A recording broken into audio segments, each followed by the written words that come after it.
In the back of my mind, you died. Like, I didn't physically, but in the back of my mind, she. And then I made romantic homicide, and it was so different than everything else I had made because it was actually sad. It was slow, it was sad. What happens when the FBI storms your mansion, seizes everything you own, and the next time the world sees you, it's through a shaky viral clip on the street? That's the reality for D4vd, a kid who went from recording songs in his sister's closet to topping charts, selling out shows, and pulling in millions. But in 2025, it all unraveled fast. A Tesla tied to a homicide investigation, brands cutting ties overnight, tours canceled, millions vanishing, and now this viral footage shows D4vd at his lowest point yet. This is the story of how a rising superstar's world collapsed in just weeks. Before the headlines, before the raid, before the viral clip, David was on top of the world. Born David Anthony Burke, he was just another Houston teenager recording in his sister's closet. Armed with nothing more than an iPhone, free apps, and a quiet obsession with sound, he started uploading tracks online. Then came 2022, Romantic Homicide, a moody breakup anthem that blew up on TikTok, soundtracking millions of edits and late-night confession videos. The song pulled in over 1 billion streams and even cracked the Billboard Hot 100. Practically overnight, David wasn't just another kid experimenting with music. He was being hailed as Gen Z's next prodigy. His follow-up, Here With Me, solidified the hype. Suddenly, he wasn't just an online artist. He was a touring act, headlining venues across the U.S.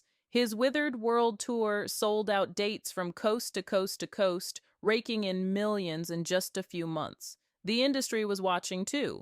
Hollister tapped him for campaigns. Crocs signed him for collaborations. Insiders whispered about future partnerships with Nike and Red Bull. Billboard labeled him the future of alt-pop, the kind of artist labels dream of discovering in the TikTok era, and the numbers proved it.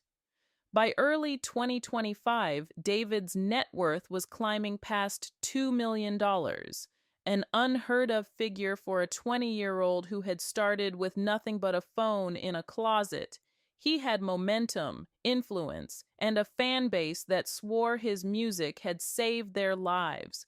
But in this business, the climb is only half the story, because the same speed that makes someone famous can make them infamous even faster. And for David, that rise was about to collide with something darker than anyone could have imagined. September 8th, 2025, a tow yard in the Hollywood Hills. For days, staff had been complaining about a stench leaking from an abandoned Tesla Model 3. At first, people thought it was spoiled food, maybe an animal trapped inside. But when LAPD officers arrived and popped open the frunk, what they found felt ripped from a crime thriller. Inside were heavy black plastic bags, and inside those bags, dismembered, decomposed human remains. Forensics worked overtime to make an ID. At first, the body was unrecognizable, but dental records and DNA testing confirmed the victim, 15-year-old Celeste Rivas Hernandez, a Houston native who had been missing since April of 2024, when she was only 13. The discovery alone was shocking, but what transformed it into a global scandal was one simple detail. The Tesla was registered to David Anthony Burke. In that instant, his carefully built image as a rising star collided with the weight of a homicide investigation. Headlines spread faster than his music ever did. Romantic Homicide, the song that had put him on the map, was suddenly being quoted like evidence.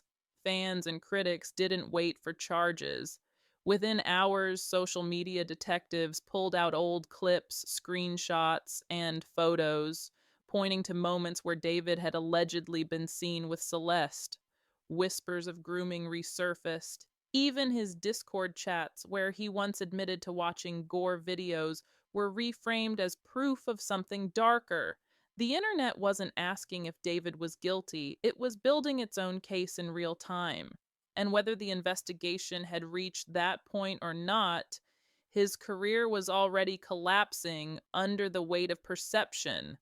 In the public's eyes, the romantic homicide kid was now at the center of an actual homicide case, and nothing in the industry moves the same after that. After the body in the Tesla was enough to shock the world, but the internet wasn't done digging. Almost immediately, fans and so called online detectives began pulling receipts, anything that could connect David to Celeste. And what they found only poured gasoline on the fire. First came the photos. Clips of David spotted at Houston events in 2023 and 2024, alongside a girl who looked almost identical to Celeste. Matching tattoos, shared outfits, the kind of details that fans were quick to interpret as more than coincidence.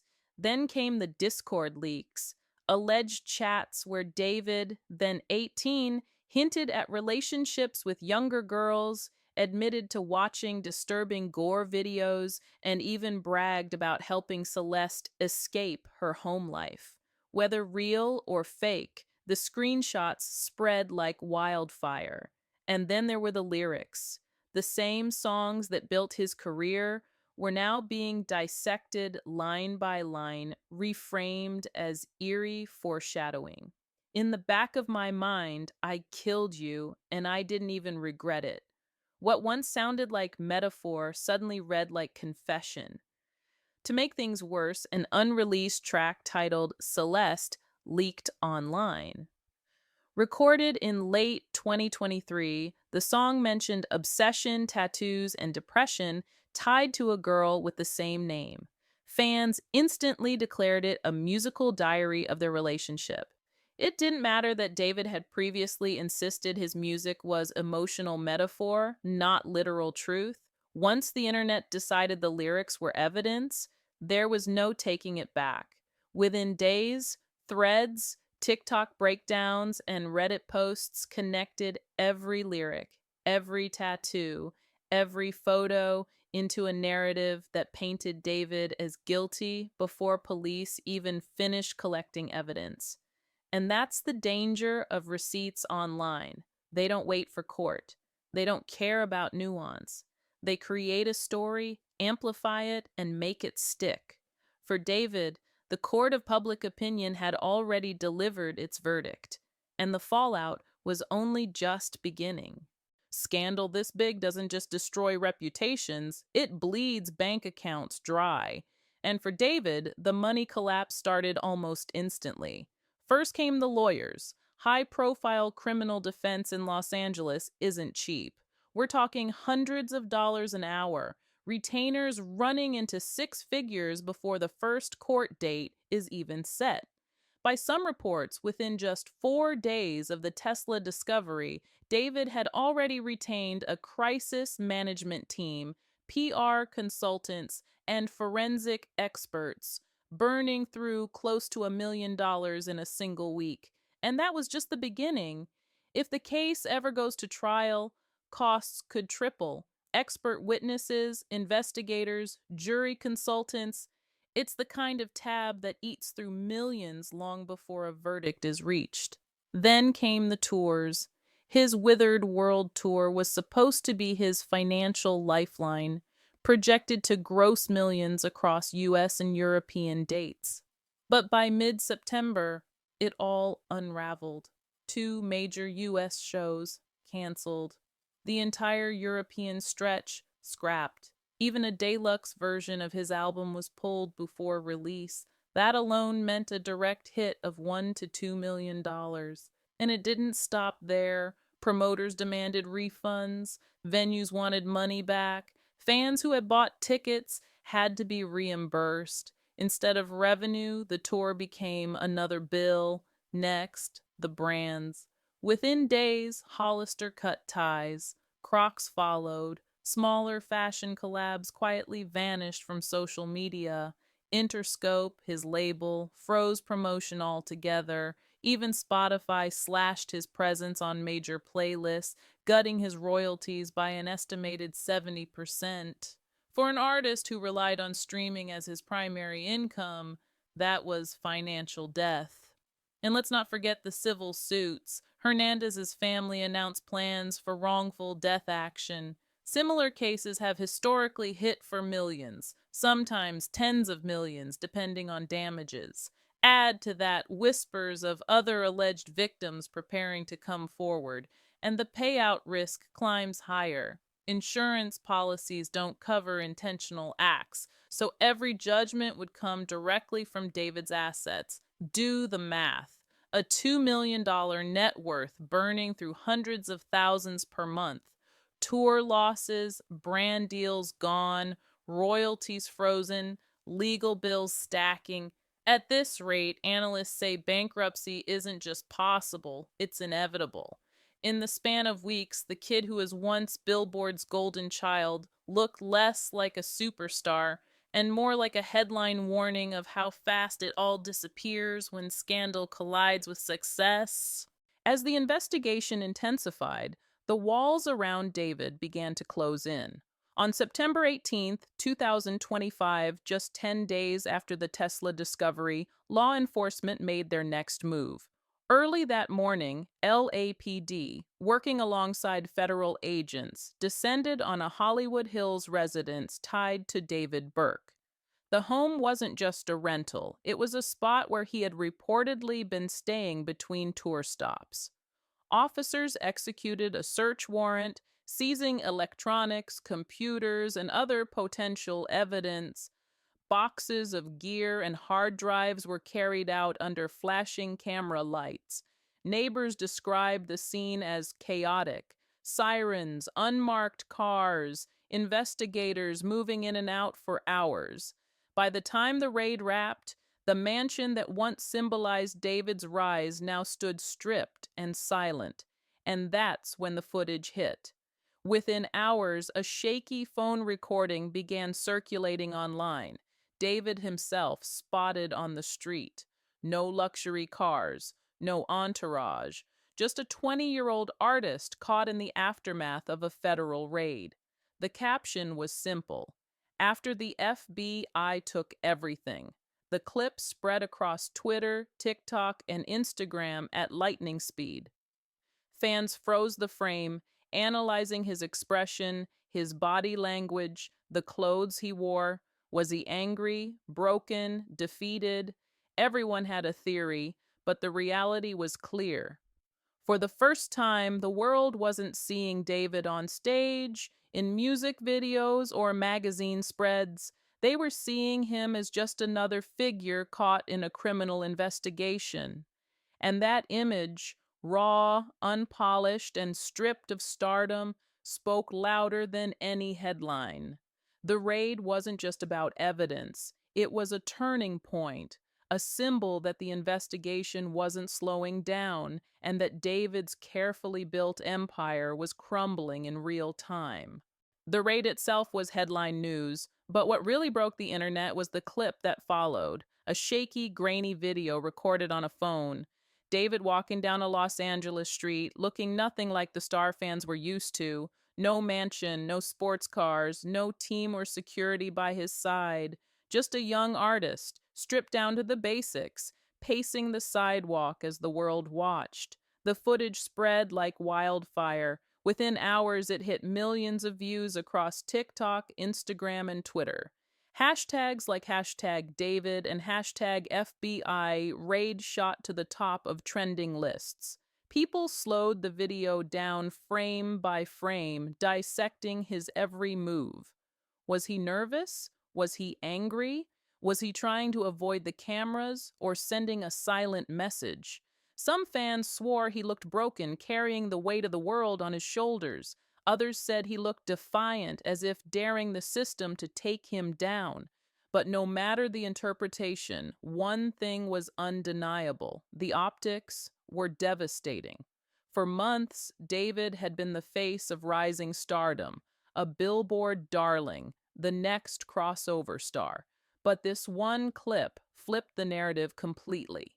Instead of polished magazine spreads and sold out concerts, the image of David the world saw was raw, unfiltered, and tied directly to an FBI raid. And in today's world, sometimes perception is more powerful than truth. One video, one caption, one viral moment can permanently reshape how someone is remembered. For David, this was that moment. If the raid cracked the story open, the viral clip blew it wide apart. The moment it hit the internet, social media turned the case into a digital wildfire. On X, formerly Twitter, hashtags like hashtag Justice for Celeste and hashtag Free David exploded side by side. On TikTok, edits flooded timelines, half painting him as a villain, half defending him as misunderstood. Reddit threads broke down timelines, leaked Discord chats, and lyrics like they were courtroom exhibits. It was a perfect storm. One side called him a monster, claiming the lyrics to Romantic Homicide were never just metaphors but confessions. The other side swore his music had saved their lives, insisting he was being framed by the system. The split was immediate. The outrage was unstoppable. But here's the problem. When it comes to money, loyalty doesn't matter. Brands don't care about hashtags. Labels don't risk billion-dollar reputations. Venues don't want headlines of protests outside their shows. The louder social media screamed, the faster the industry distanced itself. And this is the brutal reality of 2025. The court of public opinion moves faster than the courts of law. One viral thread can kill a sponsorship. A trending hashtag can cancel a tour overnight. And in David's case, no amount of defending voices could drown out the noise. The wildfire had taken over, and there was no putting it out. The internet wasn't just pulling photos and screenshots, it was tearing apart David's entire discography, line by line. The track that made him famous, Romantic Homicide, was the first to be put under the microscope. In the back of my mind, I killed you, and I didn't even regret it. For years, David insisted it was metaphor, a song about killing off emotions, not people.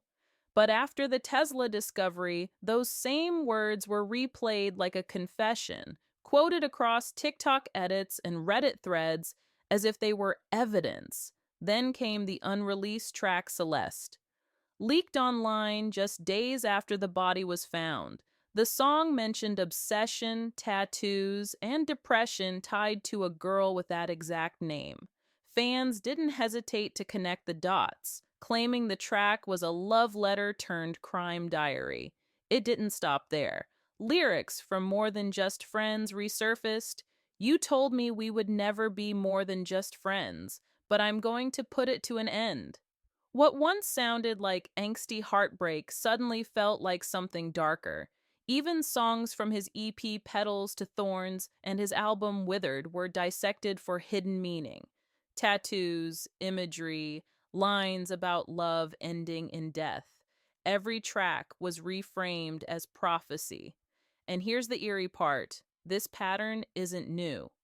When R. Kelly was accused, songs like Age Ain't Nothing But a Number were dragged into the spotlight as if they were clues. When XXXTentacion faced abuse allegations, his lyrics about rage and control were treated like confessions. Even Tay-K's The Race became infamous as a soundtrack to his actual run from the law. For David, the same thing was happening, only faster, amplified by TikTok and Twitter. Whether the lyrics were metaphor or not didn't matter anymore. Once the internet decided they were confessions, the narrative stuck. His catalog wasn't being celebrated as art anymore. It was being treated like evidence in a trial that hadn't even begun.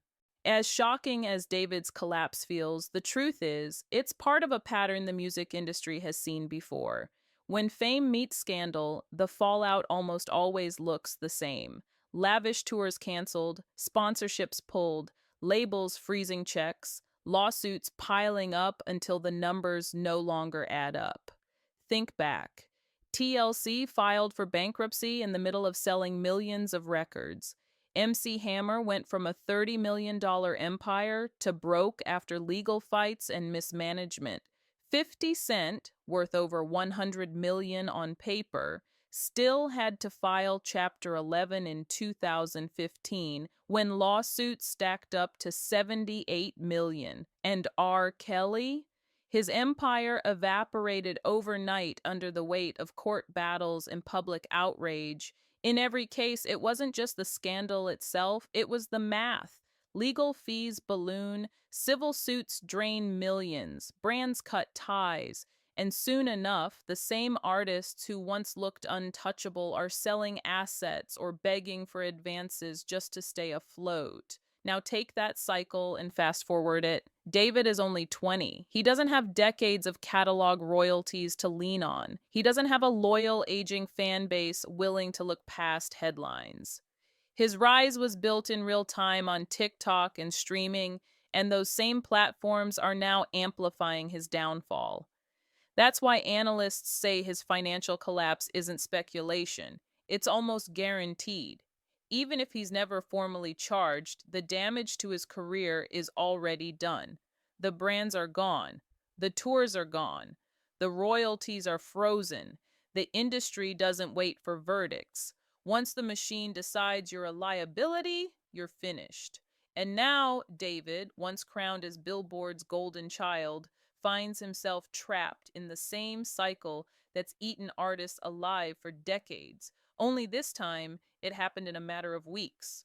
The viral footage of David on the street isn't just another clip, it's a symbol, a reminder of how quickly everything can disappear when fame collides with scandal. In just a few weeks, he went from being Gen Z's breakout star, selling out shows, signing brand deals, and building a multi-million-dollar empire, to a young artist caught in an FBI investigation, watching his career crumble in real time. The music industry has seen stories like this before, but rarely this fast and rarely this young. And now, no matter what the courts decide, the internet has already delivered its verdict. His songs aren't just sad boy anthems anymore, they're being picked apart as confessions. His tours aren't future milestones, they're cautionary tales. His name will forever be linked to the discovery in that Tesla, to Celeste, and to the raid that stripped him of everything. The FBI investigation could drag on for months. The legal process could take years. But in the court of public opinion, the trial is already over. And for David, the viral clip walking down that Los Angeles street may be the lasting image, one that marks not just the fall of a star, but the end of a story that never got the chance to fully begin. So, what do you think? Is this the end of David's career or just the beginning of a darker chapter? Let me know your thoughts in the comments below, and don't forget to like, subscribe, and hit the bell for updates as this story unfolds.